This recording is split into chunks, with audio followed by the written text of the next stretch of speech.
Hey guys, hope you're having a great day wherever you are in the world. Today's video I want to talk about how to run a sub 90 minute half marathon.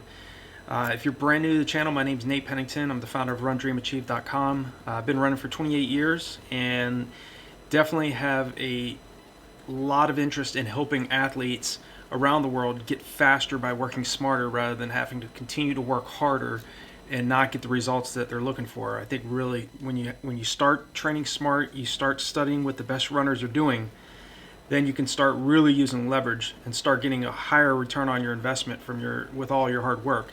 I have a personal best for the half marathon of 1 hour, 7 minutes, and 6 seconds, so you can at least know that I've experienced what you've dealt with as well, and that I've run faster than an hour and 30 minutes.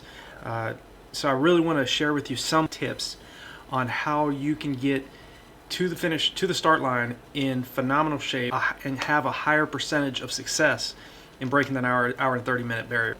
The first tip I want to share with you is to run slower on your easy days. A big problem, a lot of athletes that are trying to run an hour and 30 minutes or under an hour and 30 minutes for the half marathon, is they're running too fast on their easy days. I've seen this with elite level athletes. I've seen this with athletes that are well under an hour and 30 minutes that are running way too fast, and they're having issues recovering from those workouts that we'll discuss in this video.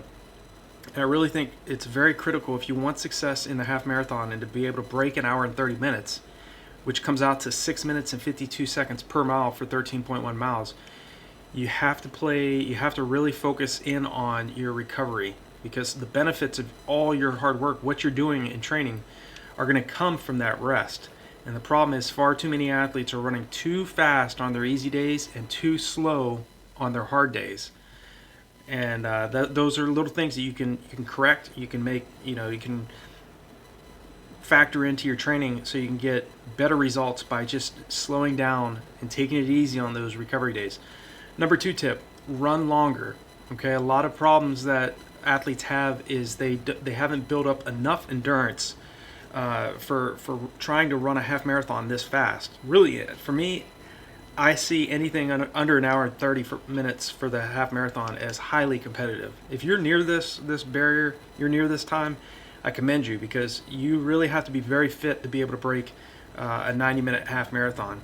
So running longer builds that endurance. It teaches the body to handle long periods of time on your feet, and it'll make you extremely strong over the 13.1 mile distance, as long as you're running further than that distance. Sometimes you want to go out 16 miles, maybe 20 miles at the longest.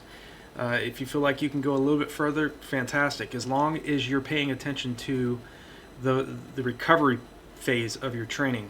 After a long run, your body is totally taxed, so you have to make sure that you're paying close attention to nutrition, you're hydrating well after your long runs, and not just running long, but paying attention to what happens after you're done with the workout. Are you getting a snack immediately after you're done working out? Are you stretching well? Are you hydrating well during the long run, as well as when you're finished? So running longer is very, very important as well. You want to be able to teach yourself to be able to spend more time on your feet and longer than the race distance you're trying to cover. Like I said, sub 130 for the half marathon, a sub 90 minute half marathon, you've got to be extremely fit, and you have to have put in those miles, and not only the long miles, but also quality miles.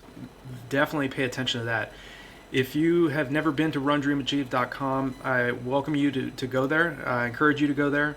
I have training programs there for 5K to marathon athletes, whether you're a beginner or elite level athlete. And if you're trying to break 90 minutes, you're getting closer to that elite level. So there is a training schedule I have there. It's a 16-week training program specifically built for athletes trying to run an hour and 29 minutes and 59 seconds or faster for the half marathon. So I encourage you to check that out, or you can click on or just type in the link here on the video as well. Number 4 tip I want to share is to do 1 VO2 workout per week. I'll leave if you check out at the end of the video, check out the card here in the right hand corner or left hand corner of the screen here. There is a video suggestion there for you if you want to watch a video I created about VO2 max workouts. VO2 max is your maximum oxygen uptake. So for you to break 90 minutes for the half marathon, you have to improve your body's lactate tolerance, its ability to clear lactic acid faster than it's building up. And this is why all the best athletes, the best runners, the Kenyans, and all these top Americans, the top Europeans, top runners in your local area, make it look easy and are running faster than you're running. It's not that you don't have what it takes or you don't have the capability. It's they've spent more time training much faster than 6 minute and 52-second mile pace. So VO2 max is really it's as fast as you possibly can go. So we can only spend a few seconds to a few minutes running that fast. This is what I did definitely. I still do to this day. I do one VO2 max workout per week. It's helped me improve my half marathon down from 1:10, an hour and 10 minutes and 32 seconds when I was in shortly after college, down to an hour and 7 minutes and 6 seconds. And I've also run 2 hours, 19 minutes and 35 seconds for the marathon. So none of that is to brag. There are definitely better athletes out there. It's more to inspire you and to give you hope that if you got the persistence and the tenacity to continue to put in the heavy work, you will break an hour and 30 minutes. You'll make a sub 90-minute half marathon. Definitely a reality. It's not a matter of if, but when you're going to do it. Anybody, like I said, anybody that's even searching for this particular topic tells me that they are highly competitive. You're probably already somebody that's run well under 2 hours or just under 2 hours. Maybe you're over 2 hours right now and you want to get under an hour and 30 minutes. I commend you for it. It's a very fast, competitive time. So, but yeah, doing that VO2 max workout, one VO2 max workout per week. Examples of that are like 8 to 16 times 100 or 400 meters on the track at your 3K to 10K race pace. So you're running much faster than 6:52 mile pace. Repeat miles anywhere from 6 flat to 6:20. Again, you're running much faster than goal race pace. So focusing on training not only above race pace but far below it is going to really set you up for success. Because it's not just about how many miles a week you're running or how many kilometers a week you're running. It's what percentage of that weekly volume are you spending 20 seconds slower than race pace and 20 seconds below race pace. So I think that's really critical. The number 5 tip I want to share with you is to extend the distance of your tempo runs. One of the biggest reasons why a lot of athletes, not all, but a lot of athletes, including myself, have issues sustaining pace for the entire distance of our races is our tempo runs are too short. And as soon as I made this change, I dropped my half. Like I said, I made a big PR in the half marathon, dropped 21 minutes off my marathon personal best.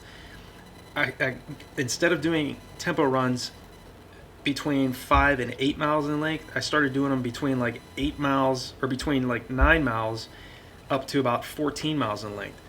So again, the reason why you want to extend the tempo run is because you're spending more time at your anaerobic threshold. And again, this is your anaerobic threshold is right at the point where your body starts to build up lactic acid, and this is where we race at. So some of the world's top distance running coaches all say the same thing. We race right around our anaerobic threshold. So it's very critical if you want to break an hour and 30 minutes and finally become a sub 90-minute half marathon specialist. Extend the amount of time you're training at that anaerobic threshold.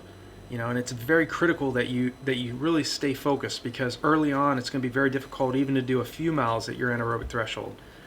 The longer you can extend the time you're spending at that particular intensity, the better. It's going to make you that much stronger and will help you sustain that pace over the 13.1 mile distance. The number 6 tip is to wear lighter shoes. A lot of athletes I've seen athletes, really competitive athletes that are out wearing training shoes in a half marathon and trying to run faster times. I guarantee you, if you get a pair of flats on your feet, racing flats, you're going to drop significant time just because it's a lighter shoe. There's less weight that you have to deal with over a 13.1 mile distance or 21.1 kilometers, the better. So get a light shoe, get a racing flat. When I ran my personal best in a half marathon and the marathon, I was wearing the Adidas RC Addy Zero racing flat, and it's about, I don't know, it's 8 ounces, very, very light shoe. It's more like a 3K and 5K shoe. Now I'm looking back at it, I can't believe I ran that fast. 2:19 marathon and a 1:07 half in those shoes. So wear lighter shoes. The number 7 tip is to mentally rehearse. See yourself, visualize yourself several times a day, every day, in your 16-week, 12-week, or 16-week block of training leading up to your half marathon. Visualize yourself, seeing yourself getting across the finish line in an hour, 29 minutes, 59. Make sure you see that. I guarantee you, if you got to mentally train as well. Running success is not just about the physical trainings, but we have to train our minds. You know, the great Billy Mills said it best. The subconscious mind cannot tell the difference between reality or imagination. So you have to continue to kind of rehearse and see yourself doing something that you think is impossible, but subconsciously it's kind of a held phobia. It's kind of like a belief that we've created, but our mind is much more powerful than we think. And I visualized breaking 2 hours and 22 minutes when I was a 2:43 marathoner. You know, I knew I had to go from 6:14 mile pace to 5:25 mile pace on top of all the hard work. You can't just mentally rehearse and not do the heavy work. You know, it's like sitting on a couch eating potato chips and wanting to break a sub 90 minute half marathon. Just visualizing yourself doing it but not doing the heavy work. So it's not just the mental training, but it's still, mental training is even more important than the physical training. Number 8 tip is to do longer fartleks. You know, for me, some of the examples I would do when I was really fit would be an hour of running 1 minute hard followed by 1 minute easy. And when I say longer fartlek workouts, don't just jump into this your first few weeks of training. You gotta think about progression here and think about your fitness levels. So be patient with yourself and allow yourself to get fitter and to extend that amount of time that you're doing the fartlek. Fartleks is speed play. You're speeding up a minute, or you're doing like 2 minutes hard, 1 minute easy. Doing your harder effort at around 5K to 10K race pace, and then your easy 1 minute recovery at just a jog recovery is really important. So again, you're speeding, you're changing up paces, you're varying up your paces. This will make you very, very strong for holding 6 minute and 52 second mile pace over 13.1 miles.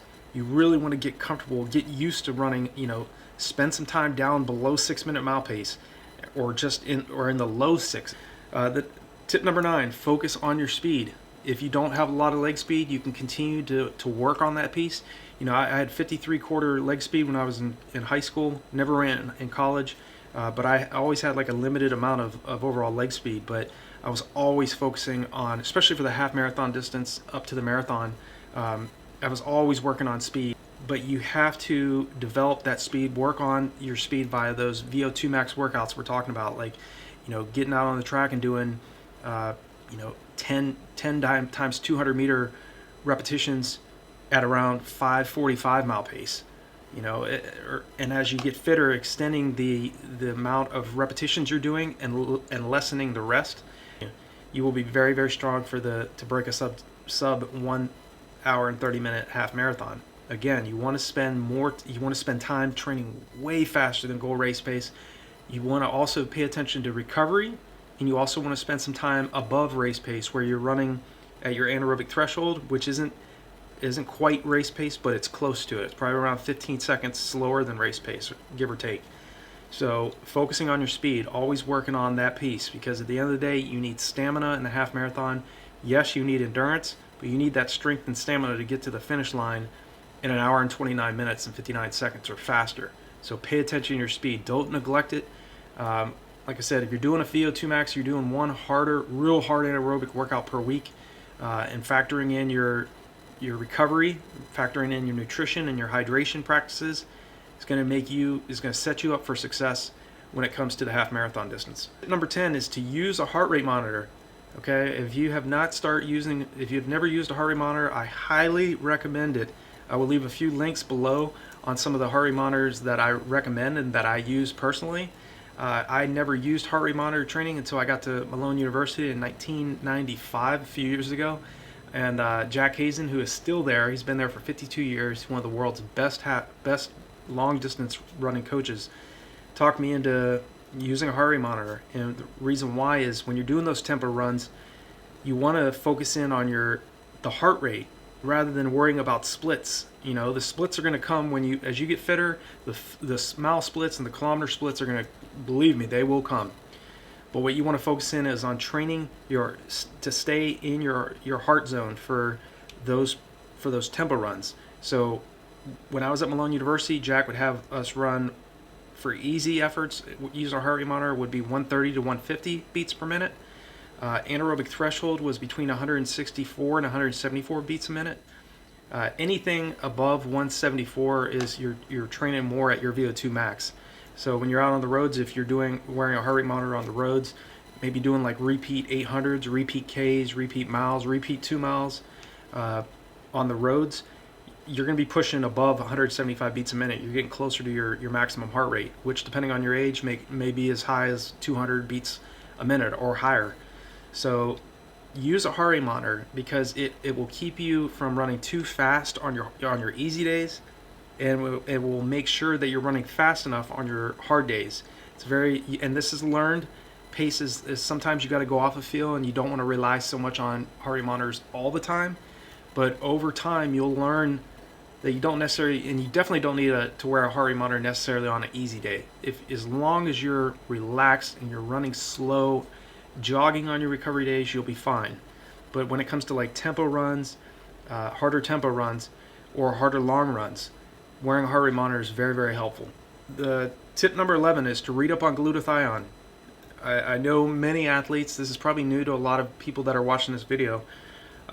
Most of the athletes that I've trained with in the past 28 years have known nothing about it. I didn't even know anything about glutathione until 2013. It's the body's master antioxidant. Every cell of the human body produces it, but its main role in the body is to detoxify the body of free radicals, heavy metals, and oxidative stress. And all this occurs from the workouts we're doing. So it's very easy for your body to be depleted of glutathione. So below this video, I'll leave a couple links on not only a couple of the articles I've written about glutathione, but I'll leave a link to a company I've been with since 2013 called Max International, and you can take a look at that if it's of interest. If you keep your glutathione levels at healthy levels, you are going to be running at as strong as you possibly can, and your nutrition and what you're doing with that area is absolutely critical for you to break an hour and 30 minutes. So how to run a sub 90 minute half marathon really comes down to really factoring in these 12 tips. And the last tip I want to share with you is to focus on a 10-day taper. I've seen a lot of athletes, including myself, that focus on a 3-week taper, and I did this earlier on in my career, and it always made me feel lethargic and tired when I was leading into my goal races. I always set personal best, always ran my best when I did a 10-day taper. So start dropping your volume and your intensity 10 days out rather than 3 weeks out. And I'm guarantee you, if you do this correctly, you will get in that flow state and you will run an hour and 29 minutes or faster for the half marathon. Again, if you're brand new, click subscribe, click on the bell icon so when I make new videos, you'll be notified.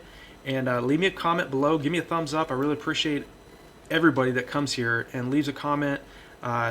Even if you have a question, I mean, I'm always open to creating videos and creating content that's going to help impact your running.